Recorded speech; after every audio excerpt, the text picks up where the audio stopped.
स्वागत है दोस्तों हमारे YouTube चैनल सामित क्लासेस पे।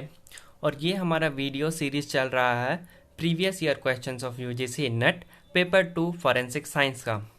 इससे पहले वीडियोस में हमने 2012 दिसंबर और जून, 2013 के दिसंबर, जून और सितंबर और 2014 के जून के प्रीवियस ईयर क्वेश्चंस पेपर को डिस्कस किया था। आज हम 2014 दिसंबर के पेपर को डिस्कस करने वाले हैं। तो वीडियो को स्टार्ट करने से पहले मैं बता दूं कि मैं सारे वीडियोस के पीडीएफ को टेलीग्राम चैनल पे शेयर करता हूं। अगर आपने अभी तक ज्वाइन नहीं किया तो आप कर सकते हैं, और आप हमारे फेसबुक पेज को भी लाइक कर सकते हैं। दोनों के लिंक आपको डिस्क्रिप्शन में मिल जाएंगे, और you can search forensic science videos in both the platform. चलिए वीडियो को स्टार्ट करते हैं पहले नंबर सवाल के साथ। The jaws of a plier may slip while trying to loosen a tight knob. The type of tool marks on the knob are. तो हमसे सवाल कर रहा है कि प्लायर का जो जॉ होता है, प्लायर बोले तो चिमटा मान लीजिए, चिमटा का जो जॉ होता है उससे अगर आप कोई टाइट नॉब को लूज़ कर रहे हो तो लूज़ करने वक्त हो सकता है कि उसका जो जॉ है वो नॉब से स्लिप कर जाए। तो स्लिप करने के वजह से वहाँ पे किसी तरह का मार्क्स प्रोड्यूस होता है। तो वो किस तरह का मार्क्स प्रोड्यूस होगा? Impression marks, striated marks, combination of impression and striated marks, या फिर रेपिटेटिव मार्क्स। तो इम्प्रेशन मार्क्स तो प्रोड्यूस होगा क्योंकि आप उसको वहाँ पे जॉ से पकड़ रहे हो, तो इम्प्रेशन मार्क्स वहाँ प्रोड्यूस हो गया।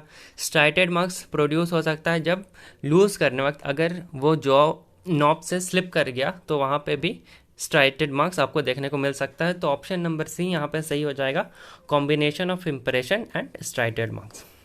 नेक्स्ट सवाल पे चलते हैं।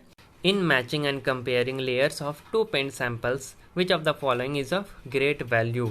सवाल हमसे कर रहा है कि अगर आप दो पेंट सैंपल के लेयर को मैच और कंपेयर कर रहे हैं तो कौन सा ऑप्शन जो है आपके लिए ग्रेट वैल्यू हो सकता है? सरफेस का डिस्कलरेशन ये हो सकता है, change in tint due to weathering ये भी हो सकता है, लेयर्स ऑफ डर्ट ये भी हो सकता है। तो option number D all of the above यहाँ पे सही होगा।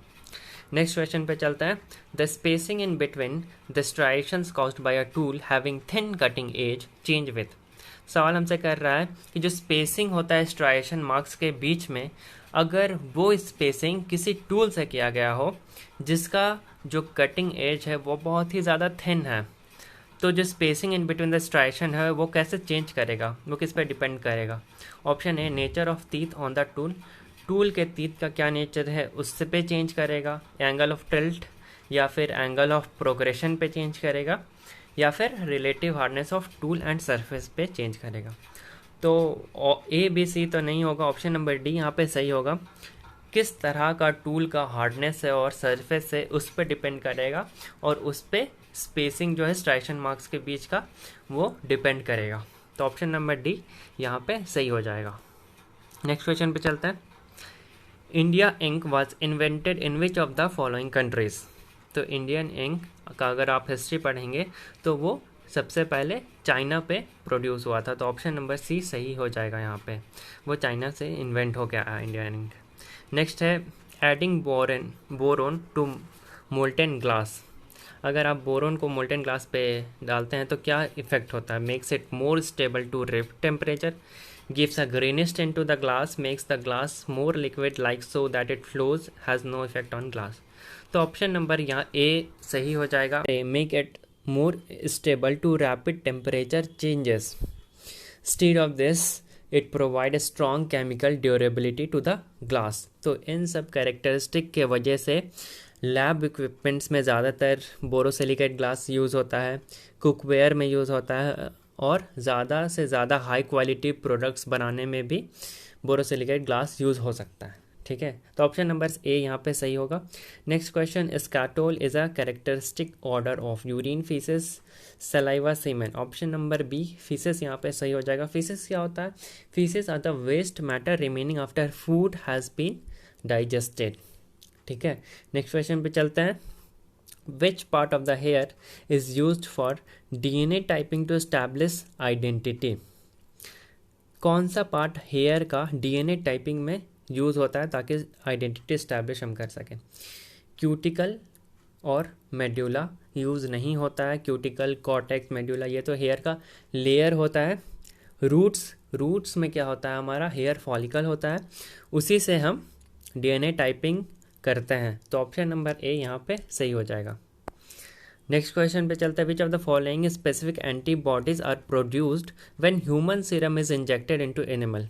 जब ह्यूमन सीरम इंजेक्ट करते हैं हम एनिमल बॉडीज़ पे, तो किस तरह का एंटीबॉडी वो प्रोड्यूस करता है? IgM, IgA, IgG और प्रेसिपिटीन।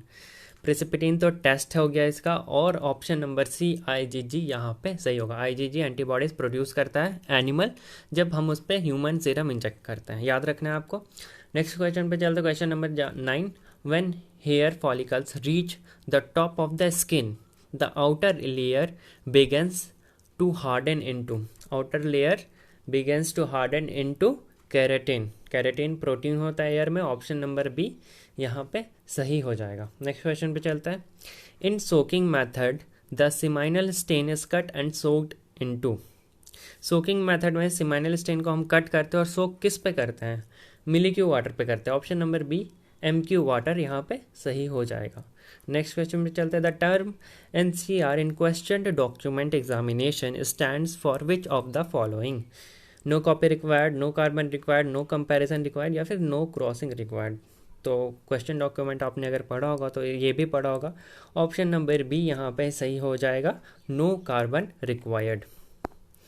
Question number 12, the formation of final purple coloured product made as a result of reaction of amino acids and ninhydrin is known as.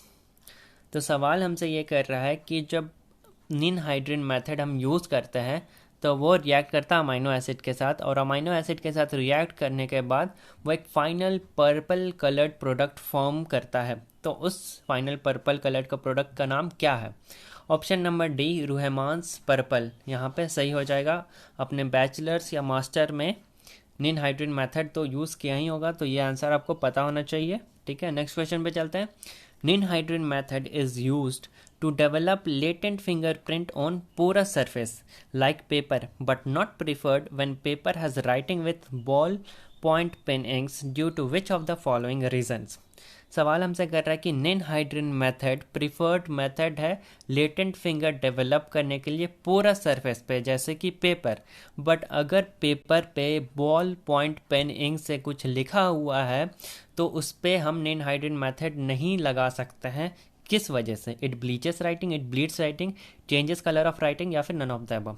Option number B यहाँ पे सही हो जाएगा, it bleeds writing. अगर आप ninhydrin method किसी paper पे लगा रहे हैं और उस पर बॉल पॉइंट पेन इंक है तो वो इंक को बहा देगा। ब्लीड मतलब बहना होता है, तो वो बहा देगा, जिसके वजह से जो फिंगर प्रिंट है वो हमारा डिस्ट्रॉय हो सकता है। तो ऑप्शन नंबर बी सही हो जाएगा। नेक्स्ट क्वेश्चन पे चलते हैं। Physical matching of torn pieces of paper can be performed in which of the following? ESDA, VSC, पॉलीलाइट या फिर प्रोजेक्टिना यूनिवर्सल। ESDA का फुल फॉर्म क्या होता है?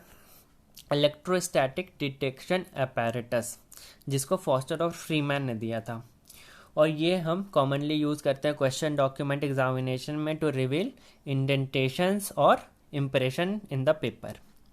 VSC का अगर हम बात करें तो इसका फुल फॉर्म होता है वीडियो स्पेक्ट्रल कंपैरेटर, और VSC में डिफरेंट लाइट सोर्स होता है जैसे कि UV light, IR light, diffracted light, coaxial lighting, side lighting या फिर स्पॉट लाइटिंग, जिसको हम डिफरेंट एंगल्स में यूज़ करते हैं। तो इसका एप्लीकेशन बहुत ही ज़्यादा वाइड हो जाता है इतना ज़्यादा लाइट सोर्स यूज़ करने की वजह से।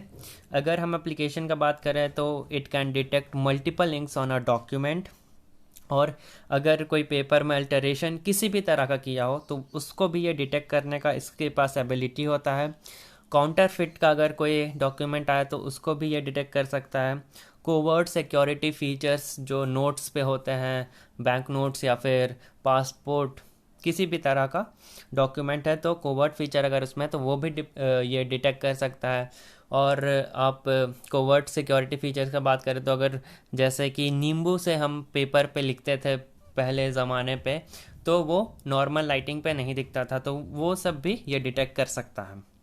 ठीक है, तो काफ़ी सारा इसका एप्लीकेशन है, हम यहाँ पे इस पर ज़्यादा डीप पे नहीं जाएंगे। फिर है पॉलीलाइट। पॉलीलाइट का हम बात करें तो पॉलीलाइट एक portable high intensity filtered light है जिसमें हम फिंगरप्रिंट डिटेक्ट कर सकते हैं या फिर कोई भी बॉडीली फ्लूइड्स अगर प्रेजेंट है क्राइम सीन पे तो वो डिटेक्ट कर सकते हैं। तो पॉलीलाइट का ये यूज़ है। और लास्ट हमारा बचता है प्रोजेक्टिना यूनिवर्सल। इसका ऑप्शन नंबर डी यहाँ पे सही है।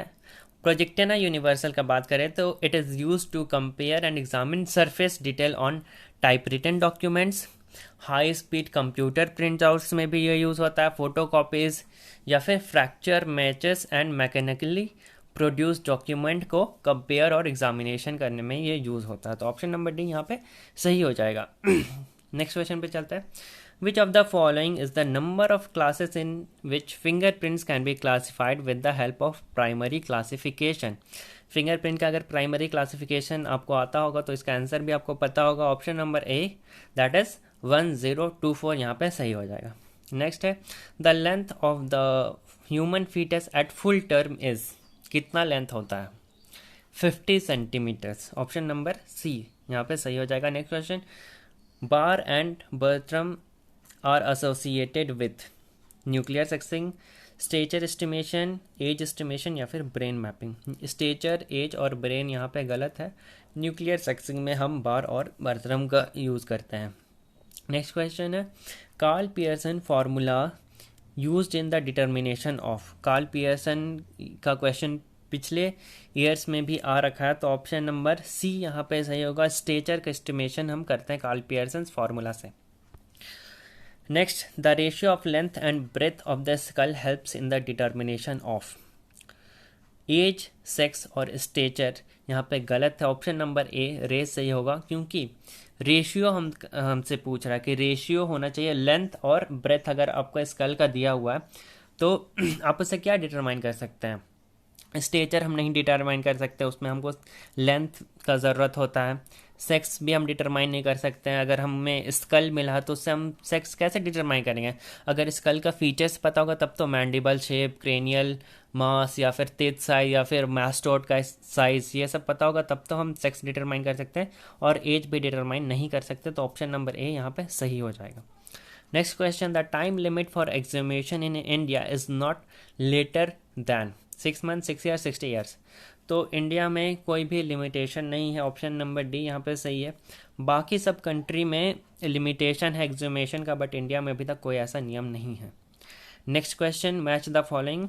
लिस्ट 1 में है कलर चेंज इन ब्लड और लिस्ट 2 में है कॉजेटिव फैक्टर। तो हम मैच करते हैं इसको। सबसे पहले क्या है? Cherry red. चेरी रेड होता है आपका कार्बन मोनोक्साइड पॉइजनिंग में। नेक्स्ट है रेडिस पर्पल। रेडिस पर्पल होता है यूजुअल पोस्टमार्टम चेंजेस में। ब्राइट रेड हो जाएगा साइनाइड पॉइजनिंग में। और चॉकलेट ब्राउन बच गया पोटेशियम क्लोरेट में।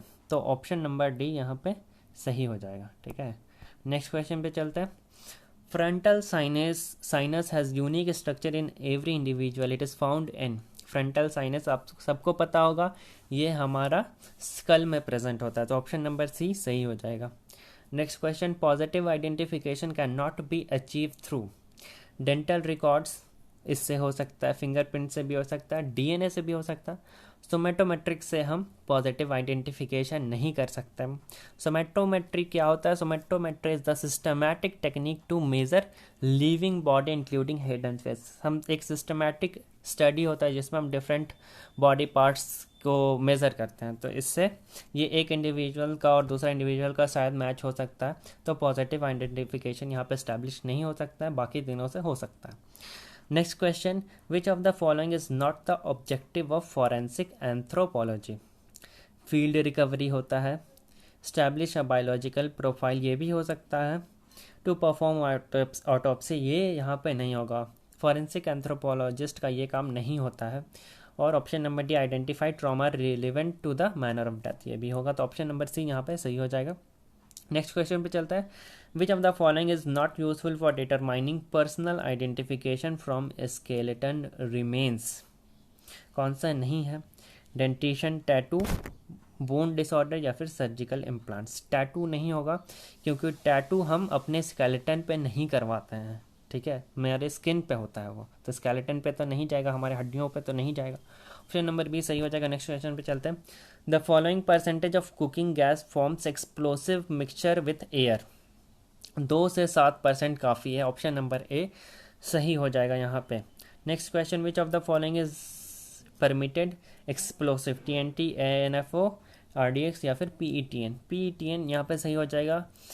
डेटोनेटर जनरली कोल माइनिंग में परमिटेड रहता है, और जो डेटोनेटर का मेन बेस चार्ज होता है वो PETN होता है, तो ऑप्शन नंबर डी सही होगा, PETN। नेक्स्ट क्वेश्चन पे चलते हैं। Ball cartridge fired from a rifle is a cartridge loaded with. सवाल हमसे कर रहा है कि एक बॉल कार्ट्रिज है जो कि एक राइफल से फायर्ड होता है, तो उस बॉल कार्ट्रिज के अंदर क्या लोडेड होता है? Spherical ball, armour piercing bullet, incendiary bullet या फिर नन ऑफ द अबव। तो उसके अंदर एक स्फेरिकल बॉल होता है, ऑप्शन नंबर ए सही हो जाएगा यहाँ पे। नेक्स्ट क्वेश्चन पे चलते हैं। The internal cross sectional diameter of the barrel of a 10 bore gun is. Internal cross sectional diameter एक बैरल 10 बोर गन का कितना होता है? Less than that of 12 bore gun, option number B यहाँ पे सही हो जाएगा। नेक्स्ट क्वेश्चन पे चलते हैं। Crack is abused through. Crack is abuse through inhalation, injection, snorting या फिर ऑरल इंजेक्शन। क्रैक का थोड़ा सा हम यहाँ पे बात करेंगे। क्रैक एक डेरिवेटिव है स्टिमुलेंट ड्रग कोकेन का। कोकेन का ये एक डेरिवेटिव है, आपको याद रखना है। अब इसे बनाते कैसे हम ये बात कर लेते हैं। कोकेन को हम वाटर के साथ पहले मिक्स करते हैं, वाटर के साथ मिक्स करने के बाद अमोनिया या फिर बेकिंग सोडा उस पर मिलाते हैं, उसके बाद उसे बॉयल कर देते हैं। बॉयल के बाद करने के बाद जो रिजल्टिंग मिलता है उसे हम हार्ड बना देते हैं, और वो कुछ सॉल्ट रॉक जैसा दिखता है, ठीक है। अब इसको बनाने के पीछे क्या रीज़न है? इसको बनाने के पीछे ये रीज़न है कि जो कोकेन है उसका प्योरर फॉर्म बहुत ही महंगा होता है और सब कोई अफोर्ड नहीं कर सकता है, इसलिए क्रैक बनाया जाता है ताकि ज़्यादा से ज़्यादा लोग तक ये पहुंच सके, मार्केट में बिक सके, ठीक है।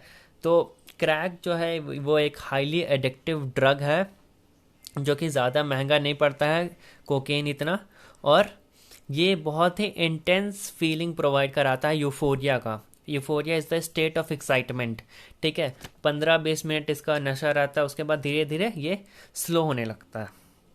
तो ऑप्शन नंबर ए यहाँ पे सही हो जाता है। हम इसको इनहेल करते हैं, जनरली हम इसको स्मोक ज़्यादा अच्छा टर्म हो सकता है इनहेलेशन के जगह, पर ऑप्शन नंबर ए यहाँ पे सही होगा। नेक्स्ट क्वेश्चन पे चलते हैं। 32 which of the following is a CNS depressant? Methcathinone, ecgonine, meprobamate, methylphenidate. Option number C meprobamate यहाँ पे सही हो जाएगा। बाकी ए, बी और डी स्टिमुलेंट है, वो डिप्रेसेंट नहीं है। तो meprobamate is use to treat anxiety disorder और for short term relief of the symptoms of anxiety, ठीक है। तो ऑप्शन नंबर सी सही हो जाएगा। नेक्स्ट क्वेश्चन पे चलते हैं। Which of the following is screening test is recommended for organo phosphorus compound? Option number D ammonium molybdate test यहाँ पे सही हो जाएगा, 33 का डी। नेक्स्ट क्वेश्चन पे चलते हैं। The main ingredients of Mandrax is. Mandrax का मेन इंग्रेडिएंट क्या है? Option number B that is methaqualone. Option number B यहाँ पे सही है। मैंड्रिक्स एक स्मॉल टैबलेट होता है जिसका कलर डिफरेंट हो सकता है, विच इज़ हाईली एडिक्टिव, और मैंड्रिक्स जो है वो CNS को स्लो डाउन करने में यूज़ होता है, और एक ये हाईली सीडेटिव ड्रग है, ठीक है। नेक्स्ट क्वेश्चन पे चलते हैं। 35 which of the following drug is a red devil? Secobarbital, option number A यहाँ पे सही हो जाएगा। सेकोबार्बिटल एक बार्बिचरेट डेरिवेटिव ड्रग है, बार्बिचरेट ड्रग का ये डेरिवेटिव है सेकोबार्बिटल, ये आपको याद रखना है। And it is used on a short term basis to treat insomnia, and it also used to relieve anxiety before surgery. Secobarbital का और भी निकनेम है जैसे कि red devils, seccies, cardinals, ruby, sleepers and red hearts, ठीक है। Next question पे चलते हैं। Which of the following is a complementary base pairing in DNA?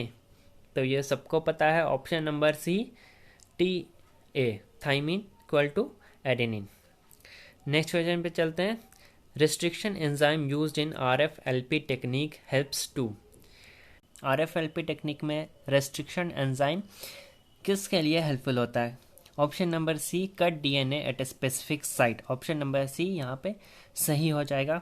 Next question पे चलते हैं। Which of this portion of teeth is not preferred for blood grouping by absorption elution technique? Option number D, animal of teeth is not preferred for blood grouping by absorption elution technique. Next question, the immunological test strips being used to confirm the presence of human blood has. Option number A, that is only monoclonal antibodies, यहाँ पे सही हो जाएगा। Next question पे चलते हैं। 40 dash define the role of DNA as the vehicle of generational transference of heritable traits. Question number 40 का answer को लेके मैं कंफर्म नहीं हूँ, क्योंकि बुक में कुछ और आंसर दिया हुआ है, इंटरनेट पे कुछ और है, और मैंने कुछ टीचर्स से भी पूछा तो उन्होंने कुछ और आंसर बताया है। तो अगर आपको पता है तो आप प्लीज़ नीचे कमेंट बॉक्स में कमेंट करके आंसर बतला सकते हैं, ठीक है। नेक्स्ट क्वेश्चन पे चलते हैं। 41 in scanning electron microscope SEM the magnified image of a particle is formed by. Scanning electron microscope में जो मैग्नीफाइड इमेज होता है पार्टिकल का, वो किस इलेक्ट्रॉन की वजह से फॉर्म होता है? Option number B, that is the secondary and back scattered electron, यहाँ पे सही होगा। नेक्स्ट क्वेश्चन पे चलते हैं। 42 let the resolving power of an objective lens be given by r equal to 0.61 lambda by n sin theta, where lambda क्या है? lambda is the wavelength of light used in illumination, n is the refractive index of object space, और theta क्या है? theta is the half angle of the outermost rays entering the lens। तो हमसे सवाल पूछ रहा है r can be increased by, r कैसे इंक्रीज होता है? इंक्रीजिंग लैम्डा, तो लैम्डा डायरेक्टली प्रोपोर्शनल है आर के, तो अगर हम लैम्डा का वैल्यू को इंक्रीज करेंगे तो हमारा रिजॉल्विंग पावर आर भी इंक्रीज होगा, ठीक है। Decreasing both N and theta, तो R as inversely proportional to N sine theta, तो अगर हम एन या फिर थीटा का वैल्यू को डिक्रीज करेंगे तो आर हमारा इंक्रीज होगा, ठीक है। तो ऑप्शन नंबर ए सही होगा यहाँ पे। नेक्स्ट क्वेश्चन पे चलते हैं। 43 the wavelength of waves associated with electrons accelerated through a potential difference of v volts. Option C, that is inversely proportional to v, C यहाँ पे सही होगा। नेक्स्ट क्वेश्चन पे चलते हैं। In same secondary electrons, scanning electron microscope में जो secondary electrons होता है उसके बारे में पूछ रहा, तो ऑप्शन नंबर सी यहाँ पे सही होगा। और emitted when a beam of primary electrons strike the object. Next question पे चलते हैं। 45 a substance that behaves in the same way to light polarized in any direction. 45 का ऑप्शन नंबर ए सही होगा, दैट इज आइसोट्रॉपिक। इस तरह का सवाल प्रीवियस ईयर क्वेश्चंस में भी पूछ रखा है। Next question 46 which of the following witness can be asked a leading question during examination in chief. Common witness, juvenile witness और हॉस्टाइल विटनेस से हम लीडिंग क्वेश्चंस नहीं पूछ सकते during examination in chief. Option number A, that is expert witness, यहाँ पे सही हो जाएगा। Next, which of the following courts is an appellate court. कौन सा कोर्ट एपेलेट कोर्ट है जहाँ पे आप अपील कर सकते हो? Option number D, that is high court, यहाँ पे सही होगा। नेक्स्ट क्वेश्चन है, making false statement under oath amounts to. Option number B, that is perjury. Perjury यहाँ पे सही हो जाएगा। बात करेगा हम बगरी का, तो बगरी को हम सोडोमी के नाम से भी जानते हैं। सोडोमी और बगरी इज द एनल और ओरल सेक्स। नेक्स्ट है इयोनिज्म।